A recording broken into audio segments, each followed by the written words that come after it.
Good morning, আসসালামু আলাইকুম। সব আমার মুসলিম ভাইদেরকে সবাইকে বলছি রমজান মাসের উপলক্ষে আন্তরিক শুভেচ্ছা রইল। কার কীরকম এবছর রমজান যার সবে আমাকে একবার জানাইও, কমেন্ট করে। আমি তখন বর্তমানে গ্রামে নাই, গ্রামে থাকলে বুঝতে পারলাম না কিন্তু কীরকম রমজান মাস যার ঘরে তো কিচ্ছু বোঝা যান না কীরকম কার রমজান মাস কীরকম যার কী নাই। যখন গ্রামে থাকতাম সব আমার মুসলিম ভাই বন্ধুদের সঙ্গে মিলতাম, ঘুরতাম, তখন বোঝা যাইতো যে রোজা মাসটা মানে কীরকম যার, কোন সময় কয়টার সময় ইফতার করে, কোন সময় কী করে সব বুঝতাম, সব দেখতাম। কিন্তু এখন বর্তমানে গুয়াহাটিতে এবং কিচ্ছু বোঝা যান না। তখন আমি নিজেই জানি না ঈদ কোন দিন, মানে কতদিন পরে ঈদ আইব সেটা আমি ঠিক নিজেও জানি না।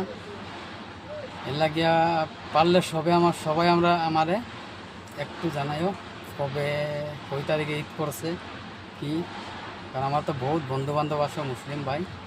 সবাইকে আমার পক্ষ থেকে থাকলো রমজান মাসের শুভ কামনা, আর ঈদের পক্ষ থেকে রইল আমার আন্তরিক শুভেচ্ছা আর অন্তরের ভালোবাসা। ভালো মতোই রোজা মাসটা যাও, ভালো মতো ঈদটা করিও ভাই। সবাইকে আমার পক্ষ থেকে ধন্যবাদ। এই রোজা মাসে এত কষ্ট করে যে রোজা রাখার পরে তুমি ঈদের দিন একটু ঘোরাঘুরি করে খাওয়া দাওয়া করা বহুত মজা লাগে না? থ্যাংক ইউ, সবাইকে আমার পক্ষ থেকে ধন্যবাদ। নমস্কার, আসসালামু আলাইকুম।